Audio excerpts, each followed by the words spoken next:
Hello, hey guys. Hey, my name is Kate. I'm the creative director and a travel advisor at There and Back Club.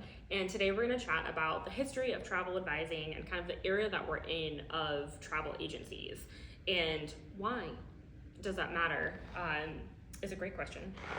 And I think it's important for a couple of reasons. One, the history is fascinating because the history of travel tells the history of an intersection of leisure and business, which at every point of the economy tells an incredible story about who has access to luxury and what does luxury mean, which is something that we pay attention to a lot at There and Back Club because we're in the business of defining luxury as something that's personal and accessible to everyone who wants to access it. And right now, in this era, I think it's incredibly important and actually an act of resistance to push back on the idea that luxury is something that is exclusive to a few.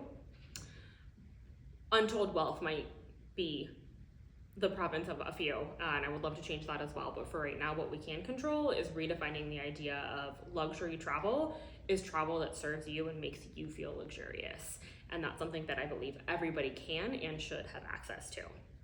So walk back with me until, I was gonna say 50 years, but almost 100 years when leisure travel and business travel were literally taking off for the first time.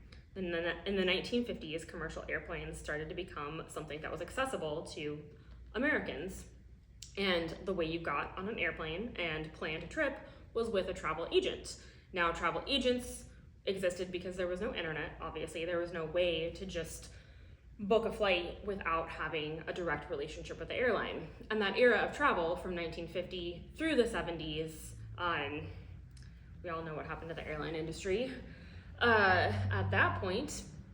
But even up until the 1990s, the relationship between travel agent, airlines, and hotels was really about what kind of travel are you doing, what kind of perks do you want, and what kind of access can I get you? Because airlines and hotels offered special discounts, special relationships for certain types of travel. And by building a relationship with a travel agent, you could access those discounts and those perks. Enter the deregulation of the airline industry, enter the kickoff of the internet. Those two things massively shifted the travel landscape. So up until the 1990s, did you know that 70% of leisure travel in the United States was still booked through a travel agent? Which is wild. Because I know for one, growing up, travel agents was something that I definitely thought were a relic of the past, or in that fantastic movie, My Big Fat Greek Wedding, where she had the little Cordy thing and went, woo! Great scene, great movie. But even now when you hear about it, you think about, okay, that's for like luxury cruises and or people who also have personal assistants or butlers. And that's because around about 1997, 98, 99, as the dot-com boom was taking off, we entered, instead of this era of one-on-one relationships, we entered the era of travel aggregation. And that's not exclusive to the travel industry, which again is why I think travel is such an interesting line of business to pay attention to because of how it tells the story of regulation in our economy. And the internet absolutely changed the game. Deregulation changed the game. What happened is instead of it being these one-on-one relationships, a couple of smart companies jumped on earlier and said, we have now shifted the landscape from it needing to be a one-to-one to a one-to-many. So Expedia was one of the first ones who jumped on this and realized they could use technology to pull hotel rates from across the globe and create instant competition amongst hotels and figure out how to give people the best deal, the cheapest hotel, quickly. And then relationships went out the window, right? The next big player that really shifted the landscape was TripAdvisor that launched in 2000. Now, whose taste mattered? Is it the travel advisor who knows you personally and can curate exactly the kind of hotel you want? Not as much. We were entering this aggregation era where reviews suddenly mattered so much more than the relationships that businesses had or that agencies had with properties. Now we can still go online, and this is not to, I want to be very clear, I'm not knocking anything about this. TripAdvisor is still something that we use in our business to this day, but I'll get into a little bit later about how curation starts to play a much bigger role in the travel era we're in. But TripAdvisor then again started really shifting the game from, instead of building individual relationships, we have to build global relationships. We have to assume that everybody is watching, and that at any point, someone can come, check out what's happening, leave a review, and everyone's opinion matters. And there's a fantastic democracy to that, right? But what's happened is, as this era of aggregation went on, as the internet decided to stick around and become the global way of life, we got this glut. We got this glut of opinions, and the lowest common denominator, as anybody who's been on a Facebook neighborhood group can tell you, rose to the top. So instead of it being, it's not really possible anymore, if you are interested in a boutique travel experience, to go pull out the reviews that really tell you the story of what kind of trip you want to have.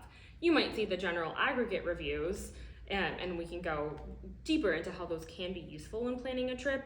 But what's happened is we have this glut of opinions, this glut of options, and you can see the cheapest and you can see the most popular deals, but that is almost never going to give you the best value for your money, right?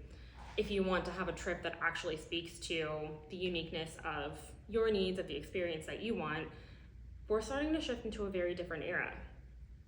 Obviously, AI is playing a large role in this as well, but in our opinion, AI is still very much stuck in this era of aggregation. It's just pulling from what exists on the internet, and we have yet to see the internet be able to deliver the kind of results that travel agents once were. And that's why we're entering into what I call the era of curation. And again, this is not something that I've coined personally. This is showing up across different industries as AI and internet is on the rise. As AI is on the rise and internet has a stronghold. What's becoming important now again is, can we discern taste? Can we discern what actually matters? Can we discern not what's cheapest? AI can absolutely do that. Expedia, Hotels.com, Kayak, we have a glut of tools that can tell us what's cheapest. But what we don't have is what can tell us the best value for what experiences we want to have. And so I think we're going to see a huge resurgence in businesses similar to travel agencies that are dedicated to, how do we pull out from all of these options where we're overwhelmed with options and choice? How do we pull out what actually is beneficial from TripAdvisor, from Google, from Kayak? And that goes back to circularly building relationships. Now, we're in this beautiful hybrid era where we've got access to the full internet, and we're part of a fabulous agency called Fora that has built the relationships with hotels for us. And we've got, of course, tons of options for booking deals because we book through our own agency. We are able to book directly with hotels. We're able to book with credit card portals and online travel agencies as well, like Booking.com, like Expedia, because we're here. Our role as travel advisors is to get to know and build a relationship with our clients, because the number one thing that we do is figure that equation out. What's the best value of the trip for you? PTO is limited, our budgets are limited, but booking the cheapest hotel or the cheapest flight, as I'm sure all of us can relate to, is not always going to give you the best experience. You might end up spending money, not to throw anyone under the bus or the jet engine here, but I definitely have spent way more money on a Spirit airline ticket than I would have if I had just booked the next better flight because it got canceled and I had to buy a hotel or food at the airport or, 6 glasses of wine to preserve my sanity while I waited for the next Spirit plane to get there and not have mechanical issues. So I think that's going to be really interesting to see how these businesses start building and advertising what curation means. But I feel really excited in being a part of this global effort to pull out and get to know exactly who our clients are and start to build the itineraries and the experiences that serve them. And we're really proud at There and Back Club of specializing in boutique hotels, boutique experiences that we've been traveling for many, many years. And have gotten to know what are the signs of a hotel that